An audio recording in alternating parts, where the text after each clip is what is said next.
Bonjour à tous et à toutes. Aujourd'hui, mon collègue Monsieur Benoît Pain, professeur de philosophie, et moi-même, Madame Chouaïka, professeur de SES, nous allons animer le deuxième regard croisé. C'est intitulé « Qu'est-ce qu'un vieux ?» En 1967, un Français pouvait vivre jusqu'à l'âge de 67 ans, selon l'INSEE. Toujours selon l'INSEE, nous, les professeurs d'SES, c'est notre repère, l'INSEE, les données statistiques de l'INSEE. En 2070, une Française pourrait vivre ou espérer vivre jusqu'à l'âge de 94 ans et un Français pourra vivre jusqu'à l'âge de 90 ans. Donc, cette hausse d'espérance de vie nous amène à poser la question, qu'est-ce qu'un vieux ?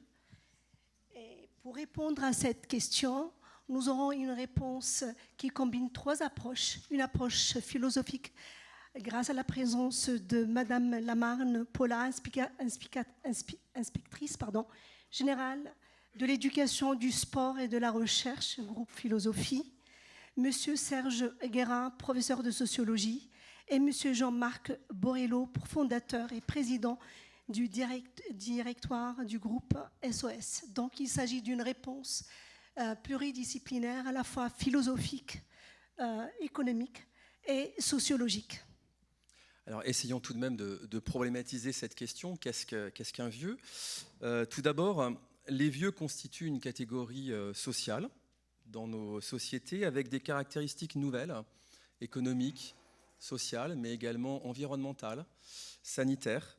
On peut penser aux baby-boomers à la retraite, au pouvoir d'achat souvent élevé, au poids des retraites et des retraités. J'utilise des mots qu'on entend souvent dans les médias.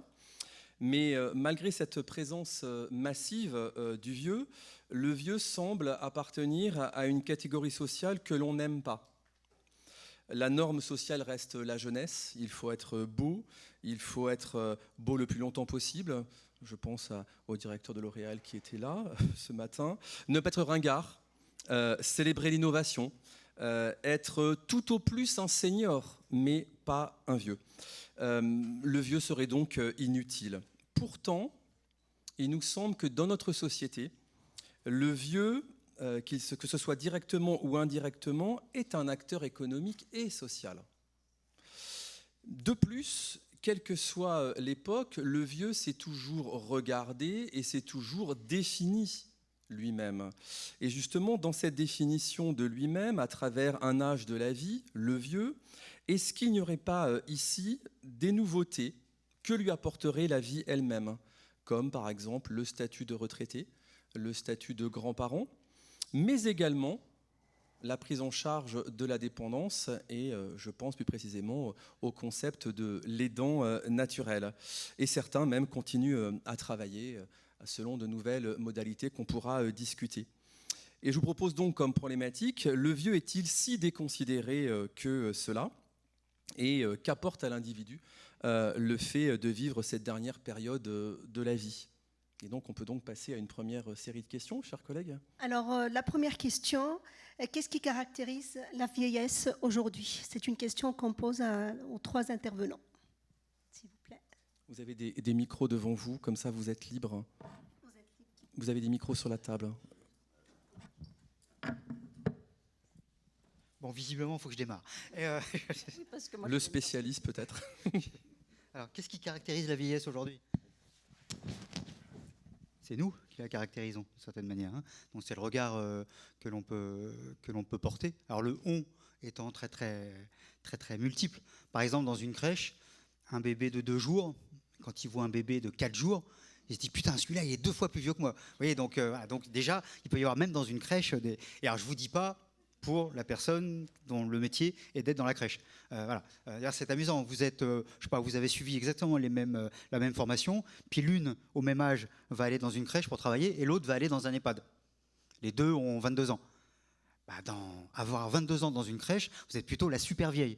Avoir 22 ans dans un EHPAD, a priori, vous êtes une hyper jeune. Vous voyez, donc selon l'endroit, on voit bien donc que la question de l'environnement, il est extrêmement important. On l'a dit tout à l'heure, hein, dans l'entreprise, on est senior dès 45 ans. Alors ceux qui ont 44 ans et demi, voilà, il faut qu'ils se préparent. Et on avait fait une étude il y a quelques années, et pour 15% des DRH, finalement, on était seniors dès 35 ans. Donc ça commence quand même assez vite. Il y a plus de personnes autour de 35 ans que de 45, si j'en juge par le flottement. Voilà. Donc c'est d'abord le regard social des autres. Ensuite, le deuxième élément, qu'est-ce qui fait qu'on dit qu'on est vieux? J'ai entendu tout à l'heure Philippe Agnon et tout ça, était très dans le truc, bon, à partir d'un certain âge, on n'est plus très productif, on n'est plus très capable, et ainsi de suite. Ce qui est d'ailleurs très, très, très discutable. D'ailleurs, il parlait de Mario Draghi, qui n'est pas un perdreau de l'année, en disant qu'il avait été hyper innovant. Vous voyez que, voilà, donc il y a heureusement des gens très âgés qui ont inventé plein de choses. Il y a des gens beaucoup moins âgés qui ont fait un paquet de conneries. Vous voyez, donc c'est beaucoup plus compliqué que ça. Donc voilà, cette question de vieillesse, elle est d'abord sociale, elle est bien sûr biologique. À un moment donné, oui, on n'a pas nécessairement les mêmes performances, mais on peut avoir d'autres performances. Il y a très très très très longtemps, à l'époque des sténodactylos, il y avait une étude qui avait été faite, et, parce que donc, dans les poules de sténodactylos, il y avait des personnes de 18 ans, puis des personnes de largement plus de 60 ans. Puis ils avaient regardé, mais au fait, elles tapent moins vite, les personnes de plus de 60 ans. Et alors, en regardant le truc, ça tapait aussi vite. Et donc, qu'est-ce qu'il y avait la différence? C'est les unes, en effet, étaient beaucoup plus véloces. Je ne sais pas si on dit véloce pour les mains, mais en tout cas, voilà. Doigtos, je ne sais pas si ça se dit non plus. Voilà, voilà. Mais les autres, plus âgés, avaient l'expérience, et finalement, regardaient moins souvent la feuille. C'était peut-être meilleur en orthographe aussi. Elle regardait beaucoup moins souvent la feuille. Et donc, finalement, c'était à égalité. Vous voyez, donc c'est-à-dire que l'autre terme, qui est le vrai terme concurrent, c'est la notion d'expérience. Avec les étudiants, je leur demandais souvent de me dessiner moi un senior. Et à chaque fois, c'était, enfin, je leur disais un objet qui symbolise les seniors. Quand, par exemple, vous voulez en parler à un étranger, vous n'avez pas la langue, et ainsi de suite. À 95%, c'est une canne. Je rappelle, 45 ans dans l'entreprise. Une canne à 45 ans dans l'entreprise, ça reste quand même assez rare. Et quand je disais, dessinez-moi quelqu'un d'expérimenté, là, c'était beaucoup plus diversifié. Parfois, il pouvait y avoir des trucs très bizarres qui s'appellent des livres. Des choses comme ça, vous voyez, mais en tout cas, c'était beaucoup plus diversifié. Donc voilà, pour répondre à votre question le plus vite possible, c'est quand même ça. C'est d'abord un environnement social. Je suis dans un milieu favorisé, je suis vieux beaucoup plus tard, pardon. Je suis dans un environnement plus difficile. Vous savez, l'espérance de vie pour les hommes, entre les 5% les plus riches et les 5% les plus pauvres, c'est 13 ans d'écart d'espérance de vie. Donc évidemment, et c'est 8 ans pour les femmes. Donc évidemment, selon le milieu où je suis, mon âge n'est pas le même. Donc c'est vraiment le regard social et puis l'environnement dans lequel on parlait des retraites. Si on met la retraite à 50 ans, on va finalement être vieux beaucoup plus tôt. Puisque si on considère qu'on est vieux 20 ans avant de partir de l'entreprise, si on met la retraite à 50 ans, on est donc vieux à 30. Vous voyez, donc ça va finir. Donc il y a intérêt à commencer à travailler à 12. Sinon, c'est ingérable quand même. Donc voilà, si en revanche on met la retraite plus tard, du coup on est aussi plus vieux plus tard. Donc il y a à la fois le regard social, la structure et puis la vie biologique.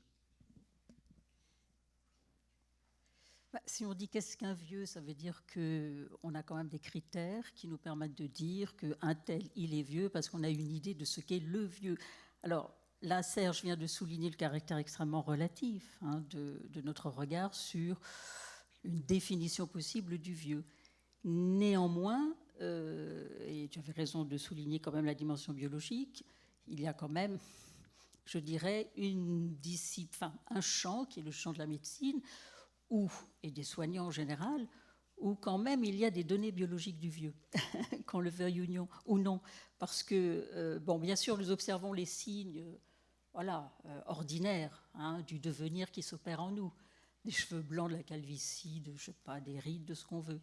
Mais il y a aussi des troubles tout à fait liés à l'âge pour les médecins. C'est-à-dire que pour un médecin, l'âge qu'on a, c'est une donnée très importante.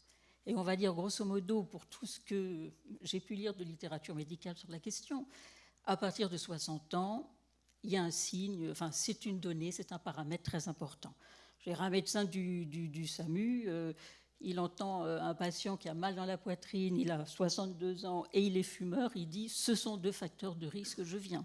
Donc je veux dire, il y a quand même des données qui font qu'il y a des troubles liés, d'un côté aussi des troubles liés à l'âge, alors des tas de signes sans incidence, sans importance, dont je viens de donner des exemples, mais il y a aussi quand même des troubles liés à l'âge réel, alors une cataracte pas soignée, une baisse de l'audition pas soignée, une perte de la force musculaire, etc. Tout ça, c'est très important, non seulement pour le confort de la personne, mais parce que ça a des effets des effets d'isolement, des effets de dépression, des risques de chute, ce genre de choses. Et on évite absolument d'entrer dans la cascade des chutes à répétition, par exemple, qui sont un des syndromes gériatriques courants. Vous voyez, il y a des syndromes gériatriques, c'est-à-dire des choses qui sont propres à l'âge. Alors, je ne veux pas en dresser la liste, elle est très longue, mais pas trop, parce que vous allez croire que tout ça va nous arriver en avalanche et que ça va être atroce la vieillesse. Pas du tout, parce que ça va être tel ou tel point, et puis ça sera accompagné de toute façon. Mais il y a voilà, des données objectives, scientifiques, de l'âge, avec, on va dire, à partir de 70 ans, quand même, un renforcement de l'inquiétude et de l'attention, je dirais, mais grosso modo à partir de 60 ans. La dénutrition, la déshydratation, les dépressions, du jeune retraité comme de la personne beaucoup plus âgée qui contemple sa mort qui arrive, ce genre de choses, ce sont des données courantes. Et puis à quoi on pourrait ajouter aussi des troubles qui sont partagés par tous les âges, mais qui vont avoir une dimension particulière avec l'âge au-delà de 60 ans. Par exemple, dans les manifestations cliniques, si vous prenez quelqu'un qui est en état de confusion, s'il a une hypothyroïdie, ça peut être un signe de cela, tandis que chez quelqu'un de jeune, les manifestations cliniques, ça va être plutôt il grossit sans raison nutritive, il est apathique, etc. Vous voyez, ça se manifeste différemment. Un infarctus du myocarde, chez un certain nombre de gens âgés, il n'est pas ressenti, il ne fait pas mal, alors qu'il va déchirer la poitrine de quelqu'un qui a 40 ans. Vous voyez, ce genre de choses. Bref, il y a des manifestations cliniques qui sont un peu différentes et qui attirent l'attention du médecin. On a une infection, on n'a pas forcément de la fièvre quand on est âgé. Voilà. Et les répercussions de ces troubles qui sont partagés par tous peuvent être variables. Je ne sais pas, moi, les infections sont beaucoup plus inquiétantes et arrivent beaucoup plus facilement et sont beaucoup plus potentiellement mortelles chez quelqu'un de 82 ans que chez quelqu'un de 37. Voilà. Donc tout ça, ça fait qu'on a une attention particulière. Et il y a des choses, il y a une situation tout à fait typique de nos sociétés occidentales développées. C'est par exemple la polypathologie qui s'accompagne de la polymédicamentation. Et là, pour tout médecin un peu avisé de ces questions, on fait très attention. Il peut y avoir des contradictions de traitement. Il peut y avoir des effets et on va prendre pour une nouvelle maladie ce qui n'est qu'un effet d'un des traitements qu'il faut réajuster. Ce genre de choses. Donc il y a comme une science du vieux, si je puis me permettre. Donc des données qu'on peut qualifier d'objectives. Mais bien sûr, ce qui nous intéresse et ce qui va nous intéresser sans doute, c'est comment on vit avec tout ça, qu'est-ce que ça fait, est-ce que ça change fondamentalement, est-ce qu'on change d'essence, est-ce qu'on devient un vieux. Bon, je crois qu'on va voir ça probablement ensemble. Monsieur Borrello, votre réponse? Bonjour. Un mot pour vous dire ce qu'est le groupe SOS, parce que je suppose que personne ne sait ce que c'est. C'est un grand machin associatif et j'imagine que je suis là parce que ce grand machin associatif est le premier opérateur de maisons de retraite ou services de soins pour personnes âgées, mais aussi d'hôpitaux et d'établissements sanitaires, et par ailleurs de quelques autres trucs concernant la jeunesse, la culture, l'éducation et la solidarité internationale, pour poser Mais en tout cas, sur le sujet qui nous intéresse, premier gestionnaire d'établissements pour personnes âgées dépendantes ou pas, puisque donc il s'agit des fameux EHPAD, mais aussi des établissements non médicalisés, et des dispositifs importants sur le monde de la santé, en clair des hôpitaux privés non lucratifs, puisque tout ça est un dispositif associatif. Alors, en vous écoutant, je me posais la question, ce qu'est pour nous ce moment-là. En fait, je pense qu'on le résume en disant que la vieillesse, c'est un moment de fragilité retrouvée. Fragilité retrouvée, parce que la fragilité, c'est un peu notre métier. Nous gérons des centaines de crèches, nous gérons près d'une centaine d'établissements pour des personnes en situation de handicap, donc des personnes qui, à un moment donné, pour les enfants, sont fragiles. Et les difficultés spécifiques que vous décriviez à l'instant sur le monde des personnes âgées, je peux vous garantir que ça existe dans une crèche et que les enfants dont nous nous occupons ont aussi de véritables spécificités qui alarment assez régulièrement les médecins lorsqu'il y a un sujet. Donc, un moment de fragilité. Alors, l'avantage quand on est vieux, c'est qu'on a réussi à ne pas mourir. C'est un avantage par rapport aux nourrissons. C'est-à-dire qu'en gros, cette fragilité à 75, 80 ou 90 ans est quand même le signe qu'on a réussi à passer les 75 ou 90 premières années à peu près confortablement. Mais cette fragilité, nous considérons, j'allais dire par engagement associatif, quelle qu'elle soit, que c'est une force. La fragilité nous est toujours apparue comme une force importante, y compris d'ailleurs dans la direction d'entreprise. Je pense que la fragilité est un atout, que les gens fragiles, d'abord, ils laissent passer un peu plus la lumière que les autres, ils ressentent mieux les signaux faibles. Ils ont sans doute un peu de recul sur un certain nombre de sujets. Alors, on va un peu moins vite, hein, mais on sait sans doute plus souvent là où on va. Et pendant que d'autres s'égarent sur le chemin, aller directement là où on veut, ce qui est un peu l'avantage de l'expérience, ça permet en fin de compte d'arriver avant. On a moins peur de se tromper. Et donc, on peut, comme Draghi, être un peu original. Parce que à partir d'un moment où la preuve est à peu près faite qu'on a réussi à survivre parmi les siens, on peut prendre le risque d'être iconoclaste, d'être sincère, d'être un peu moins brillant, d'être un peu moins solide, simplement parce que la preuve n'est plus à faire comme à 15 ou 16 ans, qu'on est très fort, très rapide, très brillant, meilleur, etc., etc.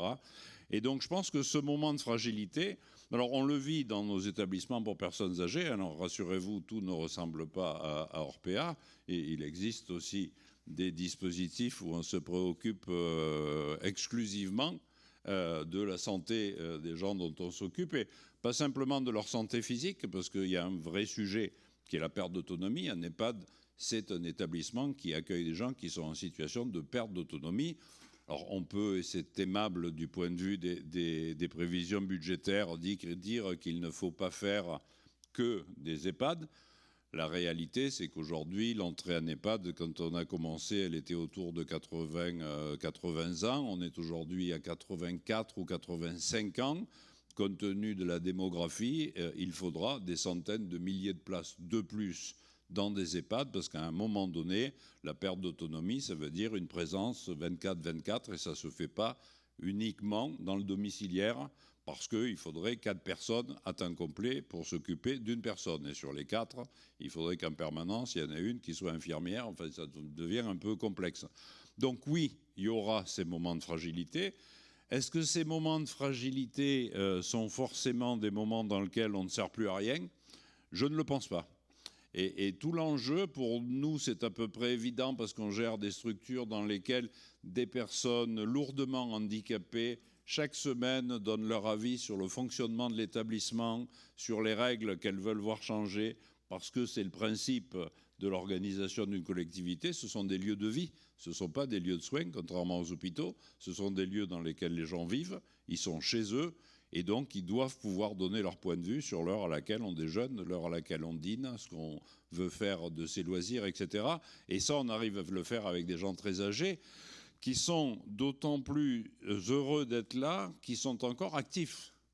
Et en venant, je lisais des comptes rendus de dispositifs chez nous d'EHPAD, on a des centenaires qui animent à l'intérieur des établissements des ateliers d'échecs, des cours de piano, de l'entretien de jardin. Alors effectivement, il faut l'adapter.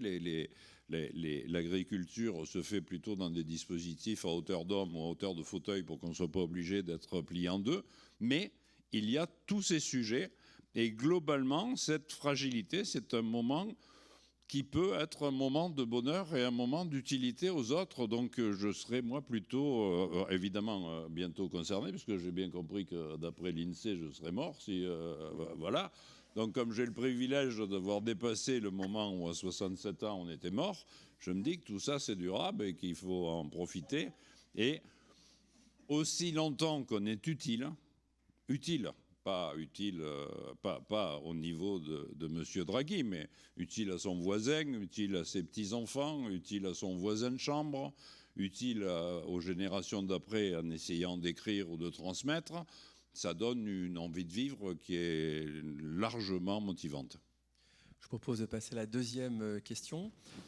Vous avez fait le parallèle entre la pédiatrie et la gériatrie, mais on notera que pour la science du vieux, entre guillemets, il y a deux mots, la gériatrie et la gérontologie. Ça veut donc dire que l'approche scientifique du vieux n'est pas si claire que ça. Vous avez parlé de fragilité également. On parle plutôt aujourd'hui de vulnérabilité chez la personne âgée. Et je ne sais pas si vous savez, mais c'est un vocabulaire de la géologie qui est apparu dans les années 1950 et qui est maintenant adossé à certaines spécialités médicales. D'où ma deuxième question. Être vieux, c'est une chance ou une malchance? Et si c'est une chance et ou une malchance, en quoi? Quel est le point de vue du sociologue, du chef d'entreprise, de la philosophe? Bon, je redémarre alors. J'aurais tendance à dire ça dépend pour qui et ça dépend pourquoi être vieux. Mais Agnès de Sarthe, là, qui vient de sortir un bouquin, Château des Rentiers, elle parle de ses grands-parents, tout ça, qui sont hyper contents d'être vieux parce qu'ils ont échappé aussi, ils sont passés par les camps et ainsi de suite. Voilà. Et donc, on est parfois hyper content d'être vieux, simplement parce qu'on se dit, on y a réchappé, quoi.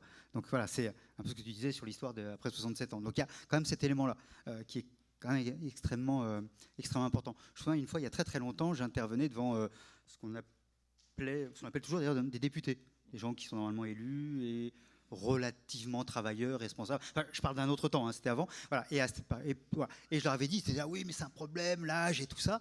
Bon, voilà. Et à un moment donné, je dis, qui a moins de 46 ans? C'était une époque où il fallait avoir un peu d'expérience souvent pour être élu. Il ne fallait pas juste être passé par la case Hanouna ou des choses comme ça. Voilà. Et donc, il y avait, je crois, 3 personnes qui avaient moins de 46 ans. Je dis, en 1900, il n'y a que vous 3 qui auraient été vivants. Donc ça calmait un peu les gens. C'est-à-dire que la première chose, c'est cette chance incroyable. On parle de développement durable. Le premier développement durable, c'est les vieux, puisqu'ils vivent plus longtemps. Il y a quand même, là, il y a une preuve. Voilà. Et donc, c'est quand même ça. C'est la chance d'être vieux. D'une certaine manière, c'est d'être passé à travers. Alors, voilà. Après, il y a vieux et vieux, bien évidemment. Encore une fois, ce qui a été décrit, je rappelle, 5% des plus de 65 ans sont accueillis dans les maisons de retraite médicalisées. J'utilise le terme accueillir parce que là aussi, on a souvent des mots assez violents. Par exemple, j'ai placé mon père dépendant en EHPAD. C'est hyper romantique. Alors que j'ai trouvé le moyen de faire accueillir dans un endroit qui m'a paru convenable mon père qui a des gros problèmes et qui est en perte d'autonomie. Vous voyez, ça ne dit pas tout à fait la même chose. Accueillir, c'est pas placer, quoi. Donc, voilà, donc les termes sont là. Donc 5% des plus de 65 ans sont dans cette situation-là. Je rappelle d'ailleurs que pour plus de 70% des cas, c'est lié à des troubles neurologiques assez sévères. Et tant qu'on n'a pas trouvé un vaccin anti-Alzheimer, il y aura besoin de toute manière par rapport à cela. Donc c'est ça. Le premier élément, c'est quand même une chance personnelle. D'abord. Alors on peut dire, oui d'accord, enfin, dans certains cas, ça ne vaut vraiment pas le coup. Ça nous ramène au débat sur la fin de vie. Qui décide que ça ne vaut pas le coup? La même personne qui a dit toute sa vie, non mais moi dès que ça ne va pas, vous vous débarrassez de moi, la même personne s'accroche, on ne sait même pas pourquoi, mais elle s'accroche. Et qui a le droit de dire, non mais c'est bon, elle a fait son temps, donc j'enlève le tuyau? Vous voyez, donc quand même compliqué, quoi. Donc c'est-à-dire qu'on n'est pas en capacité, qui a le droit de dire, non mais lui... ou elle, c'est trop, hein, de toute façon, il doit souffrir. S'il ne le dit pas, on n'en sait rien. Hein, donc, voilà, il se passe quelque chose autour de ça. Donc, c'est d'abord une chance incroyable, et c'est d'abord un indice de développement humain, tout ce qu'on veut. Une des manières de voir comment va une nation, comment va un pays, c'est de regarder l'espérance de vie, et en particulier l'espérance de vie en bonne santé. Ce qu'il y a de bien dans notre pays, où ça n'a pas été toujours le cas, c'est que l'espérance de vie en bonne santé augmente plus vite que l'espérance de vie tout court. Et plus, évidemment, les deux se rapprochent, mieux c'est. C'est-à-dire qu'on a une période moins longue, et parfois on n'a même pas de période du tout, hein. Il y a des gens qui meurent dans leur lit, bing bing, et ainsi de suite. Bon, bref. Voilà. Donc c'est quand même ça, c'est d'abord une chance, et ensuite c'est, je dirais, une forme de responsabilité. C'est-à-dire, Jean-Marc parlait d'utilité d'une certaine manière. Il y a plein de formes d'utilité, mais c'est dès lors que j'ai un sentiment de servir à quelque chose, ou simplement, parce qu'après tout j'ai le droit de servir à rien. À quoi tu sers, toi? D'abord, qui a le droit de dire, toi tu sers à rien, toi tu sers à quelque chose? On arrive sur des choses aussi un peu compliquées. Mais dès lors que j'ai encore une appétence, un plaisir quelconque, je suis je dois confesser, je suis drogué. J'ai besoin de prendre du chocolat tous les jours à haute dose. Et du bon chocolat. Et un jour, j'intervenais dans une maison de retraite et on m'a dit on va vous faire rencontrer Robert, il est comme vous, il adorait le chocolat. On va me faire rencontrer Robert, il est comme moi, il adorait. Si, ils vont me montrer un Robert empaillé. Enfin, j'étais un peu inquiet sur l'histoire du Robert. Mais bon, on va voir le Robert en question qui était bien vivant. On discute et tout, on parle de chocolat et tout ça. Puis après, je repars, je dis mais pourquoi vous me disiez il adorait le chocolat? Il m'a dit vous savez, maintenant, on peut plus lui en donner parce que à 97 ans, il a du diabète et tout ça. Je disais si son dernier plaisir, c'est prendre du chocolat, qu'on lui laisse ce chocolat. Pour ça, je me dis, la mousse au chocolat, même sans dents, on peut encore en prendre. C'est quand même génial. Et pourquoi à Robert, 97 ans, on va l'ennuyer avec ça? Et du coup, s'il n'a plus aucun plaisir à vivre, eh ben, il ne vivra plus. S'il trouve du plaisir dans la transmission, dans un sentiment d'utilité, simplement dans un plaisir de vivre, dans une curiosité, c'est génial. Et donc, c'est comment on est capable, collectivement, avec la question des coûts, d'accompagner, d'accueillir cette grand âge. Donc, une chance personnelle, qui est aussi une chance collective. Oui, c'est incontestablement une chance extraordinaire, parce que, quand même, je rappelle qu'à la fin du XVIIIe siècle, l'espérance de vie, c'était 30 ans, hein, et en 1900, c'était 49 ans, donc c'est exceptionnel dans l'histoire de l'humanité, sûrement, et avec des masses de gens qui dépassent les 60 ans, et quand vous regardez les carnets du jour, ça ne se fait plus beaucoup dans les journaux, mais numériques aussi, c'est banal, les gens qui meurent au-delà de 90 ans. Et ça me fait penser à un médecin philosophe cabaniste du XVIIIe siècle qui s'enthousiasmait, mais il faut voir le contexte aussi. Donc nous, on a beaucoup de chance, à l'idée qu'un jour, vous verrez, nous aurons une société qui produira énormément de centenaires. Et là, franchement, on pourra être fiers de tous nos progrès, parce qu'ils ne sont pas que des progrès médicaux, bien sûr. On parlait du frigidaire ce matin. C'est la conjonction d'énormément d'actions et qui relèvent de la puissance publique, c'est-à-dire, je ne sais pas, les conditions de travail, la pénibilité du travail, l'hygiène, toutes ces choses, la manière de vivre, etc. Tout ça, ça contribue effectivement à l'allongement de la durée de la vie. Et on a cette chance. Et on a cette chance de vivre plutôt très bien. 60 ou 70% des gens vivent très correctement jusqu'à leur mort. Donc voilà, je crois que c'est 8% seulement qui sont dépendants. Et qu'importe, je veux dire, il y a encore quelque chose à vivre. Alors, on s'est fait des représentations. Aristote pensait qu'après 49 ans, c'était le déclin, la dégénérescence assurée, etc., qui se sont beaucoup affrontés, philosophiquement parlant. Mais en réalité, ce que nous voyons, nous, avec tant de gens âgés, c'est qu'il y a toujours possibilité de tirer plaisir de la vie et d'y trouver de l'intérêt. C'est ce que vous disiez tous les deux à l'instant.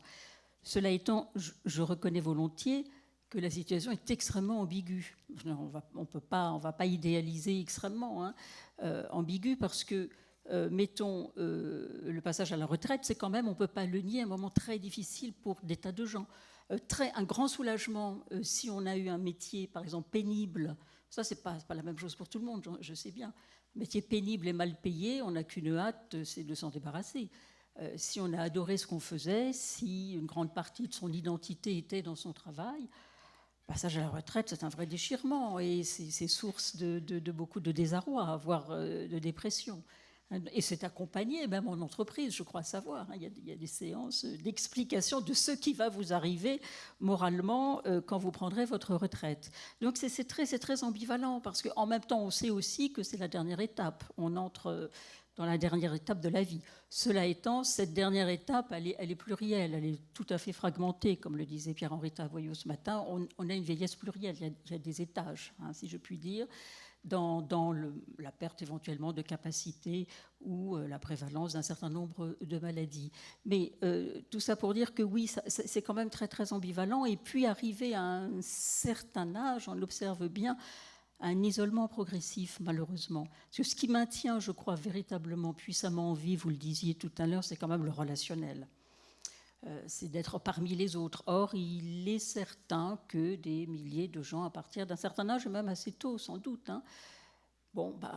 sont un peu laissés à l'abandon, et parce que notre vie moderne, elle est ainsi faite. Les enfants, les petits-enfants sont extrêmement pris.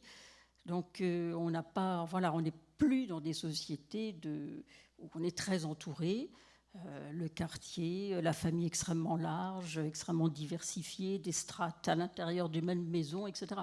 Donc oui, voilà, c'est une chance formidable pour peu que nous arrivions à bien vivre cette chose. Mais voilà, la situation est assez ambiguë quand même. Oui, rien à dire de beaucoup mieux de ce que vous venez de dire. Alors c'est une chance formidable, alors sous réserve de ne pas louper sa sortie. Et tu as abordé légèrement le sujet de la fin de vie. Il se trouve que dans nos hôpitaux, parce que nous sommes nés à l'époque de l'épidémie de VIH, nous avons eu à traiter très vite des soins palliatifs et de la fin de vie. Et d'ailleurs, nous continuons à Paris à gérer un des premiers services de soins palliatifs en hôpital. Donc le sujet que tu évoquais, c'est on a le sentiment que le sujet est strictement philosophique, il est quand même un peu technique. C'est-à-dire que le soin palliatif, c'est un soin de la douleur.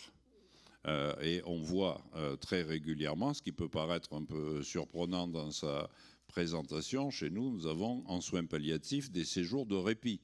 C'est-à-dire qu'on vient et on repart, non pas entre quatre planches, mais on repart parce que la douleur a été traitée et qu'évidemment, lorsqu'on cesse de souffrir, eh bien, on reprend un goût à un certain nombre de plaisirs, et entre autres plaisir de vivre, y compris des personnes qui arrivent chez nous avec la volonté d'en finir, pour aller vite, qui, 3 semaines après ou 1 mois après, sont très heureuses de quitter l'hôpital et de repartir soit dans un service non spécialisé, soit chez elles, parce qu'on a réussi à traiter la douleur. Et sans doute que l'abord de la fin de vie, y compris l'abord technique, hein, parce que c'est vraiment un métier, alors ça n'a rien de philosophique, hein, les soins palliatifs, c'est le traitement de la douleur, et principalement de la douleur. En clair, le traitement de la douleur est principal par rapport au traitement des pathologies. La question n'est pas de savoir si tel ou tel indicateur médical ou physiologique remonte, c'est que les gens cessent de souffrir. D'ailleurs, quand ils cessent de souffrir, on peut mieux traiter, y compris des pathologies. Donc les hôpitaux parisiens nous envoient des gens en situation d'extrême souffrance pour qu'on puisse traiter la douleur et qu'ensuite ils puissent repartir pour traiter leur pathologie. Et puis il y a un certain nombre de personnes qui effectivement sont, pour des tas de raisons médicales, en fin de vie. Comment fait-on pour gérer cette fin de vie qui n'est pas forcément une fin de vie liée à l'âge? Je vous disais, le groupe SOS est né à l'époque de l'épidémie de VIH, et les gens que nous accompagnions à cette époque-là, c'est-à-dire avant l'apparition des trithérapies, ils avaient aussi 25 ans. C'est-à-dire qu'on avait toute une cohorte de gens jeunes qui avaient été, soit parce qu'ils étaient hémophiles, soit parce qu'ils étaient toxicomanes, soit parce qu'ils avaient eu une vie un peu mouvementée, se retrouver en situation de fin de vie entre 25 et 30 ans. Et même à cet âge-là, la question c'est comment fait-on pour que cette fin de vie soit le plus confortable possible et qu'à ce moment-là, les gens puissent décider du moment et des conditions dans lesquelles ils décidaient de cesser de vivre. Sous cette réserve-là, je crois que l'âge importe peu. La question c'est que la fin de vie, on l'a vécu très concrètement, il n'y a pas si longtemps, dans nos EHPAD, dans les hôpitaux avec le Covid. Comment faisait-on avec des patients très âgés en situation de Covid dans la période que nous avons tous vécue? Est-ce qu'il fallait absolument les envoyer dans un service d'urgence pour vivre sans doute des derniers moments très complexes dans des services d'urgence débordés, en sachant très bien qu'ils ne seraient pas ventilés parce que l'âge faisait que ce n'était pas possible?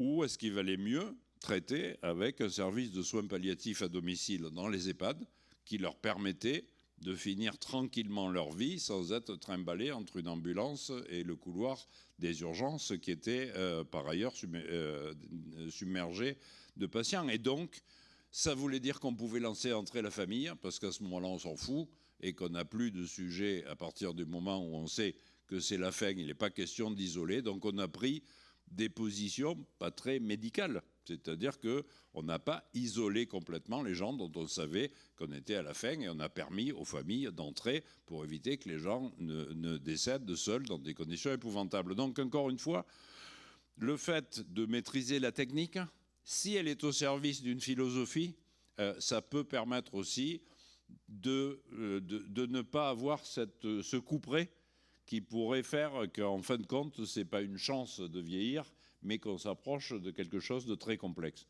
Permettons aux gens de partir quand ils en ont envie et dans des conditions convenables, avec sans doute un peu moins d'hygiénisme, y compris dans les EHPAD, où on a de temps en temps l'impression qu'il y a le concours de celui qui a le plus de centenaires.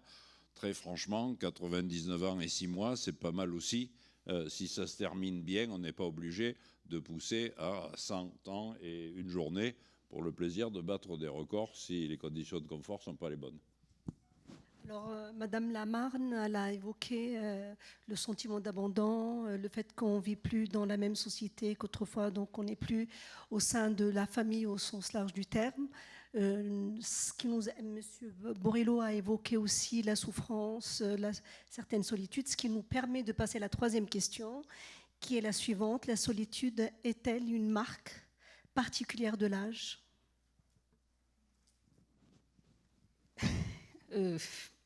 Oui, dans la situation actuelle, sans doute trop souvent, si ce n'est qu'en effet, on essaye dans les institutions qu'évoquait à l'instant Jean-Marc Borrello d'empêcher cela. Et il y a sûrement deux principes à tenter de maintenir, de faire vivre. C'est chez la personne le sentiment qu'elle compte encore pour les autres, pour quelques autres au moins, qu'elle compte. Voilà, qu'elle a de la valeur, parce que sinon c'est vraiment juste une sorte d'être vivant dont on attend la fin et qui pèse à tout le monde. Et ce besoin relationnel est extrêmement puissant et il devrait être travaillé de toutes les manières possibles. Et puis le sentiment d'être respecté, tout simplement, à travers cette manière de faire. On n'a pas besoin de très très grands principes. Même la dimension technique des soins palliatifs, c'est quand même la volonté de maintenir chez la personne un certain goût de vivre en travaillant toutes les formes de douleur, tous les inconforts, toutes formes de souffrance, etc. Donc il y a là une démarche éthique qui est vraiment la reconnaissance que l'autre, il compte encore, il a encore de la valeur, même s'il est dans les derniers temps. On pourrait pousser la seringue ou le laisser mourir tout seul. Et on est ambivalent, on attend souvent que quelqu'un meure, et puis on se trouve que ça ne va pas assez vite, quoi, d'une certaine manière. Donc oui, il y a un isolement certain, contre lequel on essaye de travailler. Bon, c'est pas gai, hein. Vous êtes, jusqu'à présent, c'était assez sympa, on parlait d'économie, tout ça, puis alors là... alors bien sûr qu'il peut y avoir de l'isolement. Je sais qu'il est tout à fait, c'est un chanteur qu'il n'est pas bon de citer en ce moment, si j'ai bien compris, dans le politiquement correct, mais Sardou, il y avait une chanson dans les villes de grande solitude. C'est-à-dire que la solitude, elle touche pas que les vieux, mais elle touche aussi les vieux. Il y a du travail comme les petits frères des pauvres et tout ça qui font à la fois des statistiques et des actions extrêmement, extrêmement fortes. Donc oui, il y a une solitude. Alors très souvent, le vieux qui est seul, il n'était pas très entouré avant non plus. C'est-à-dire que très souvent, on vieillit comme on a démarré, quoi. C'est-à-dire que là aussi, d'ailleurs, c'est Aragon. Alors, vous savez, une des manières de savoir si on est vieux, c'est quand on cite un auteur, par exemple, et qu'on voit qu'en face, par exemple, il n'y a aucun étudiant ou élève qui voit qui c'est. Alors, Aragon, là, je suis à peu près tranquille, mais je ne sais pas si je vais dans une école... Sardou, je prenais plus de risques ici, oui, c'est vrai. Et, mais oui, Aragon, ça fait bien. Tu vois, j'ai bien équilibré, un petit coup à droite, un petit coup à gauche. Et Aragon disait, c'est avec les jeunes sots qu'on fait les vieux cons. C'est-à-dire qu'on est quand même souvent un vieux, il est quand même ce qu'il a été avant. On ne devient pas... Alors, 60, 65, 75, on peut toujours discuter sur l'âge. On a toujours du mal avec ça, d'ailleurs. Mais d'ailleurs, on se sent vieux le jour où, justement, dans un cours, par exemple, on cite quelqu'un, il n'y a pas un étudiant ou un élève qui voit de qui on parle. Ça m'arrivait il n'y a pas très longtemps devant des députés, je leur parlais de Mendes France. Il n'y en avait pas un qui voyait qui c'était. Ici, j'ai des chances, normalement, au moins un gros tiers voit de qui je parle. C'est ceux qui rigolent. Les autres se disent de qui ils parlent, au fait. Voilà. Bon. Et on se sent vieux ce jour-là, quand on a une référence, un film. Quoi, vous n'avez pas vu ce film-là ? Ben non, ils n'ont pas vu. Voilà. Et donc là, on se sent vieux. C'est pas... et eux, ils nous regardent en disant, putain, il est quand même... Il n'a pas de cheveux gris, mais ça commence quand même à prendre bien. Donc voilà. Donc l'isolement, il existe. Et souvent, d'abord c'est aussi un isolement social, c'est souvent des gens qui n'avaient pas énormément de liens sociaux avant.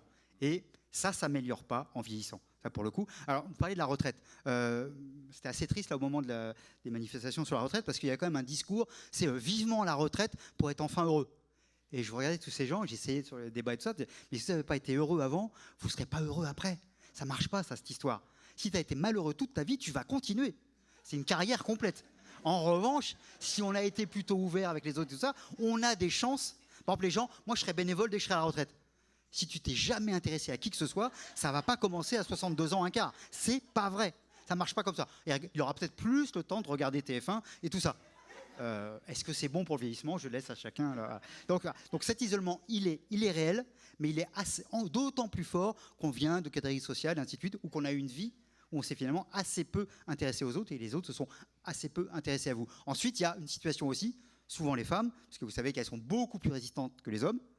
On parle toujours d'inégalité femmes-hommes, enfin celle-là, elle est plutôt dans votre sens. C'est-à-dire que femmes vivent à peu près 6 ans de plus, et ainsi de suite. Donc, voilà. Et donc ça veut dire aussi que, comme souvent en plus, elles se sont maquillées avec un type qui est souvent un peu plus âgé, ça finit par faire un paquet d'années où elles sont seules. Alors, après, il y a 2 possibilités. C'est, bon, je suis seule.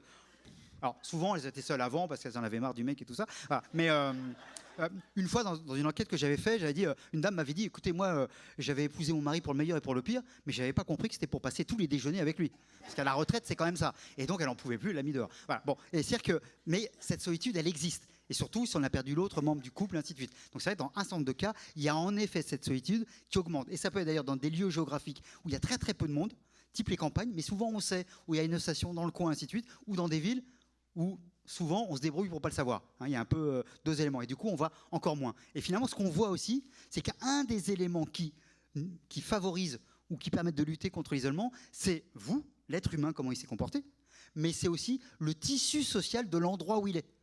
L'endroit où il est, c'est le bassin de vie, le village, le quartier.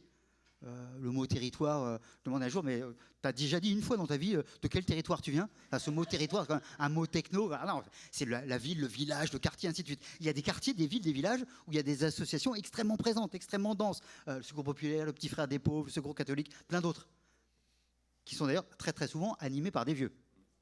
Et quand le vieux meurt, ou la vieille, souvent la relance est plus difficile. L'autre bénévole qui reprend la suite est plus difficile. Et du coup, ces gens-là aussi se retrouvent plus en solitude. Donc il y a son caractère à soi, il y a sa vie à soi qui joue énormément. Et le troisième élément, il y a évidemment la famille, bon, plus ou moins. Et puis, il y a encore une fois un tissu social capable ou pas d'accompagner les personnes, d'aller vers les personnes. Mais c'est vrai que la question de l'isolement, bien sûr qu'elle est présente. J'aurais pas dû laisser parler Serge parce qu'il m'a coupé tous mes effets. Moi, j'allais vous dire, la solitude, ça peut arriver à tout âge, mais quand ça arrive quand on est vieux, c'est qu'on le mérite. J'exagère un peu.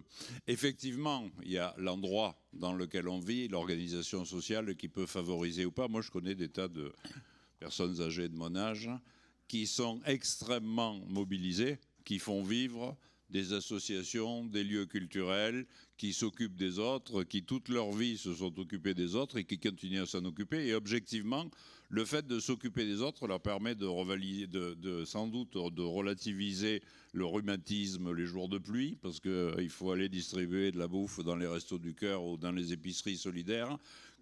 Permet de continuer à avoir des interactions parce qu'il y a des envies, il y a des gens qu'on rencontre, etc. Et objectivement, cette idée que lorsqu'on a une vie dans laquelle on s'est activé et avec des relations sociales, eh bien on continue bien au-delà de l'activité professionnelle qui d'ailleurs ne devrait pas s'arrêter systématiquement au même âge pour tout le monde. Enfin, on ne va pas reprendre le même sujet.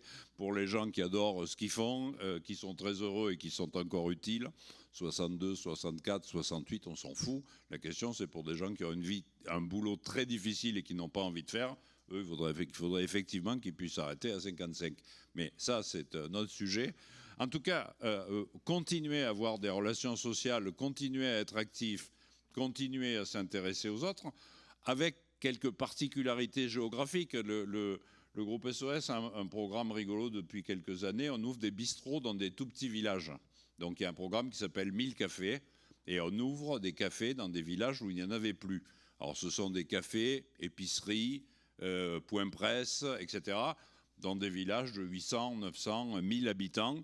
Et ce qui est assez formidable, j'en inaugure sur 4 parce qu'il y en a un par semaine qui ouvre, donc de temps en temps, je vais me déplacer, là en l'occurrence près de la souterraine, vous voyez à peu près la diagonale du vide, c'est là, et tout le village était là. Mais quand je dis tout le village, ça veut dire que le maire me dit, écoute, on doit être 980, ben, il y a le village, il y a ceux qui sont venus, les jeunes, les vieux. Et le bistrot devient le lieu dans lequel la société renaît, dans lequel on se rencontre, dans lequel les uns trouvent que les autres font trop de bruit, dans lequel on se dispute, dans lequel on refait le monde, dans lequel on parle de politique, etc. Donc la responsabilité sociale, c'est de permettre les conditions de la rencontre. Et effectivement, pas qu'entre vieux. Alors, y compris dans les EHPAD, on a des grands dispositifs dits intergénérationnels, c'est-à-dire que pourquoi ne pas associer un EHPAD et une crèche? Alors nous, on a fait quelques tentatives intéressantes.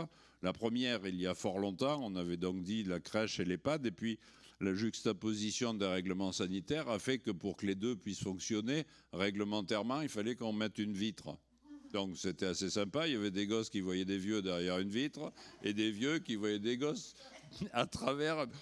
Donc on s'est dit, on va essayer de trouver un truc un peu plus intelligent. Et donc maintenant, on fait en sorte que les gosses des lycées puissent venir dans les EHPAD, etc.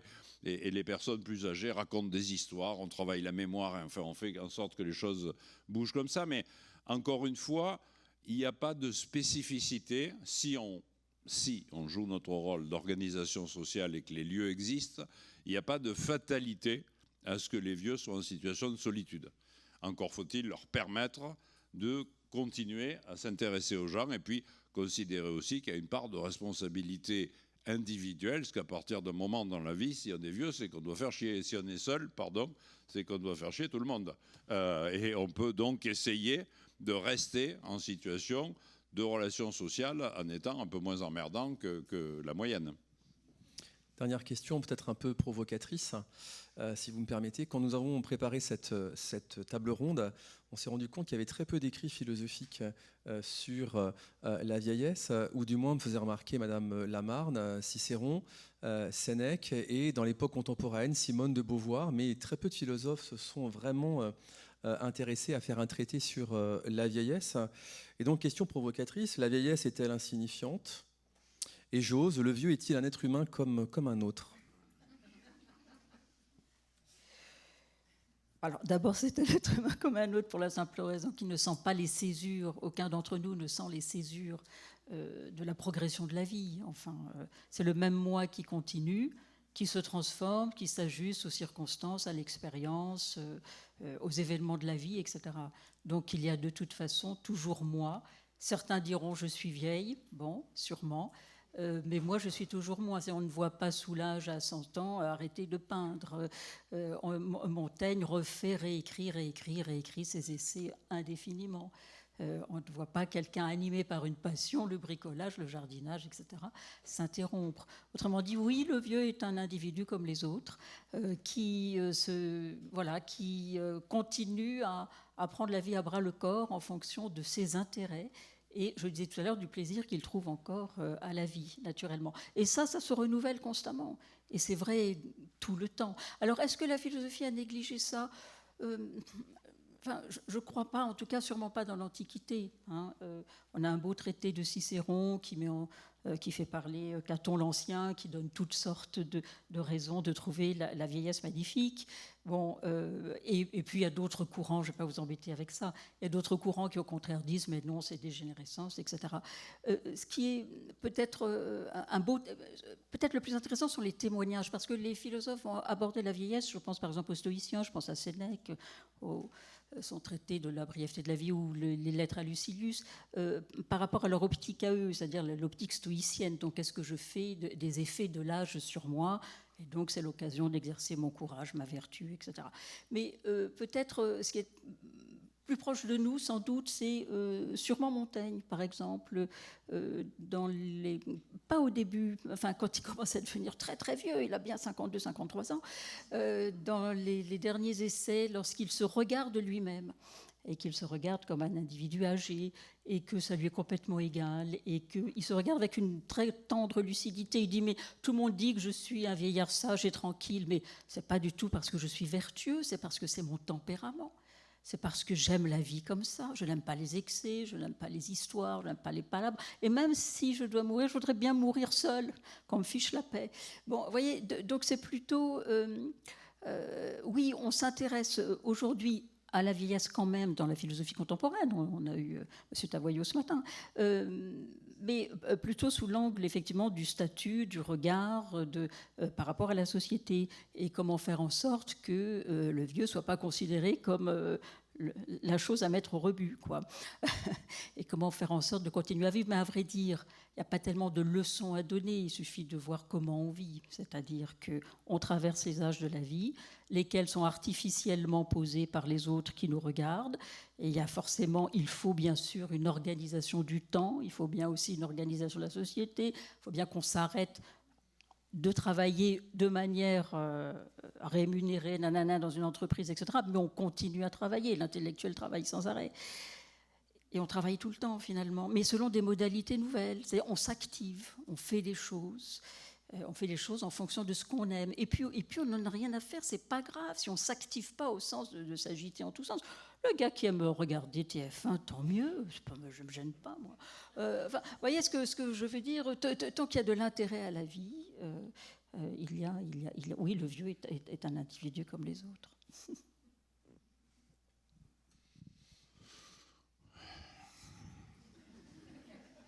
Question difficile. En essayant en plus de laisser un peu de temps pour des questions, s'il vous plaît, dans la salle. Sans doute un individu comme les autres, mais qui, pour continuer à vivre parmi les siens, doit sans doute s'adapter plus que les autres. C'est-à-dire, moi, j'ai l'avantage d'être entouré de toute une série de jeunes gens brillants, et quand je les vois pouffer entre eux, parce que j'ai évoqué... un chanteur qu'aucun d'entre eux n'a jamais entendu, une référence, machin, et je ne comprends pas pourquoi ils me regardent avec des yeux de Merlin Free, et je me rends compte qu'ils n'étaient pas nés au moment où je... Voilà. Donc, évidemment, pour continuer à être comme les autres, il y a nécessité de faire un petit effort. On peut effectivement regarder TF1, mais aux dernières nouvelles, ça n'a jamais rendu qui que ce soit d'intelligent, et pas plus les vieux que les autres d'ailleurs. Sans doute que les vieux y ont échappé plus longtemps aux écrans, ce qui est plutôt positif sur le nombre de neurones disponibles en fin de vie. Mais globalement, oui, il faut pouvoir rester dans l'ambiance. Alors, pas faire du jeunisme et puis sauter à l'alerte d'un cabriolet sur la Côte d'Azur. Enfin, c'est un autre type de jeunisme. Mais en clair, être parmi les siens, ça veut dire continuer à faire des efforts pour être parmi les siens et faire en sorte que les vôtres vous reconnaissent comme l'un des leurs, avec cette nécessité.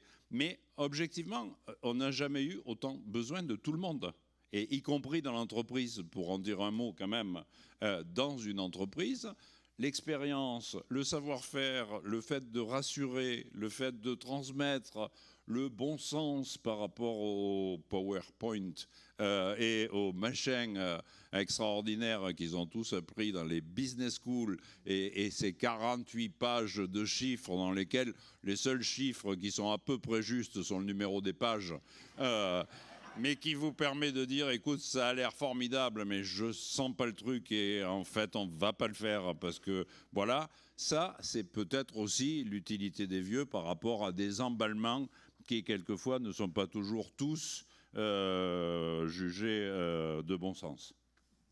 Alors, pour aller très très vite, dans le temps, j'avais écrit un bouquin qui s'appelait « Vive les vieux ». Et j'avais reçu des courriers, les uns me disant « Ah, enfin quelqu'un qui dit vieux », et les autres me menaçant d'un procès parce que j'étais raciste. Parce que comme quoi le terme est pas bien ou est pas accepté, et ainsi de suite. Si on met vieillard, c'est encore mieux. Et si on le met au féminin, vieillard 2, c'est encore plus... Voilà. Donc, est-ce que les vieux sont des individus comme les autres? Oui et non. Est-ce qu'ils sont avec les autres? Et est-ce que les autres sont avec eux? C'est peut-être ça l'enjeu. En tout cas, ce qu'il y a de sûr, c'est qu'il y a de plus en plus de vieux, de moins en moins de jeunes. Donc de ce point de vue-là, est-ce que les jeunes sont comme les autres? C'est peut-être ça le truc. Voilà, ça serait peut-être ça la question. En tout cas, oui. Et il y a des marqueurs, et les gens le disent, la première fois où, par exemple, on vous refuse un emploi, parce qu'on dit, vous êtes trop vieux, ou vous êtes senior. Là, le rite, il n'y a plus de rite de passage, disait Pierre-Henri ce matin. Celui-là, il est pas mal.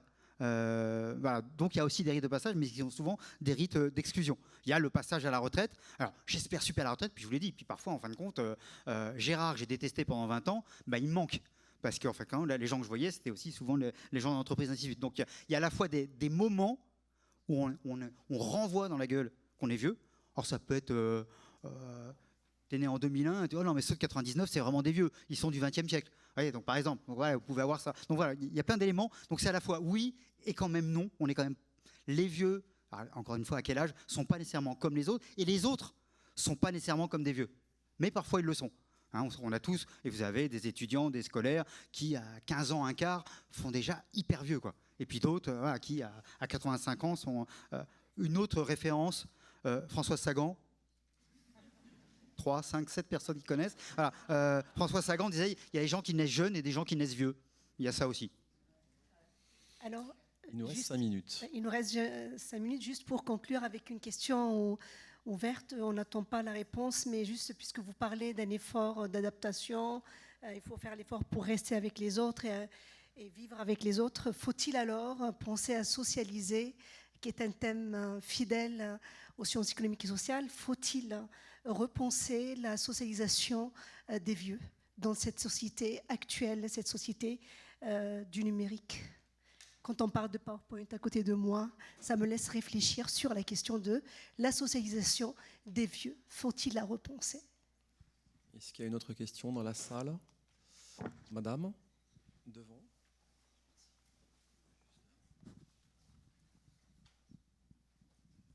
Oui, donc bonjour et merci pour ce débat très éclairant. Oui, j'ai une petite question et une petite remarque. Vous avez évoqué la course en fait des EHPAD au centenaire. Ça m'a fait penser à Mechtin Prel qui a fêté ses 101 ans à la Maison des Artistes de Nogent-sur-Marne il y a quelques jours avec toutes les félicitations qui allaient à côté. Et on parlait du conservatoire de musique, de cette Maison des Artistes et tout. Et comme ça a été évoqué rapidement, toutes les personnes âgées, tous les seniors, tous les vieux n'ont pas la chance d'avoir cette qualité d'activité proposée. Et vous avez aussi expliqué ce qui était très intéressant, que la qualité de la vieillesse dépend en fait de la qualité de la vie qu'on a eue. Quand vous avez parlé de raison de vivre, je voulais que vous nous donniez notre point de vue sur ce qu'on appelle l'ikigai, parce qu'on n'a pas évoqué le Japon, qui est quand même des références sur la longévité et les centenaires. Et l'ikigai, c'est en fait la raison de se lever le matin. Donc ma question serait, est-ce que des comparaisons ont été faites au niveau international sur ces raisons de vivre? Est-ce qu'elles sont différentes en fonction des pays et en fonction des milieux sociaux? Est-ce que cette envie de se lever le matin est la même ou pas? Est-ce qu'il y a des études, est-ce qu'il y a des analyses qui existeraient sur cette question-là? Merci beaucoup. En 2 minutes, s'il vous plaît. Alors, pour aller très très vite, oui, il y a évidemment des différences culturelles, même anthropologiques, même d'histoire, entre les cultures. On a des imaginaires aussi. Dans tel, par exemple, on va dire l'Afrique, ça ne veut rien dire. Il y a le continent africain avec plein de manières d'être. Puis on va sortir, par exemple, la formule du poète Ampateba, un vieillard qui meurt, c'est une bibliothèque qui brûle. Donc là, on va dire là, vraiment, on voit l'importance de la sagesse, et ainsi de suite. OK. Le vieux est très sage s'il n'est pas nombreux.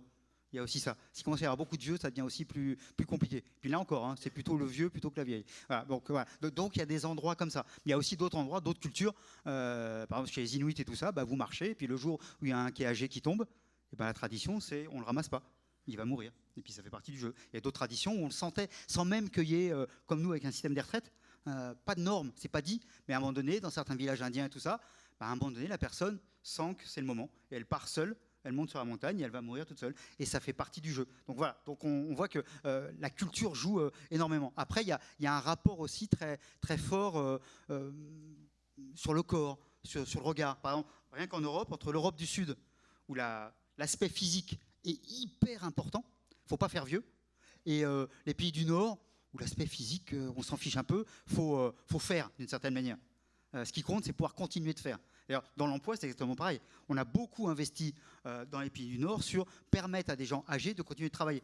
Je me souviens d'un syndicaliste qui m'avait dit, mais la grande différence entre vous et nous, c'est que nous, la dignité, c'est par le travail. Vous, la dignité, c'est en donnant une paye. Ouais, lui, voilà. Donc, voilà. Et donc, du coup, on ne va pas investir de la même manière. Donc, on voit bien, en effet, que selon les cultures, on ne regarde pas l'âge de la même manière, on ne regarde pas, d'une certaine manière, l'autonomie, la capacité de la personne de la même façon. Et donc, on soutient, dans certains pays, beaucoup plus la vie de la personne en considérant que jusqu'au dernier jour, elle contribue d'une manière ou d'une autre. Alors que chez nous, il y aura souvent un regard un peu plus apitoyé. Non, il faut le faire, mais c'est plus par morale. Il y a d'autres cultures où, il ne faut pas le faire, parce que c'est comme ça, ou bien, il faut le faire, parce que c'est l'intérêt de tout le monde. Donc, il y a un peu, c'est l'un des éléments qui nous distingue. Madame Lamarne, messieurs Guérin et Borrello, merci beaucoup.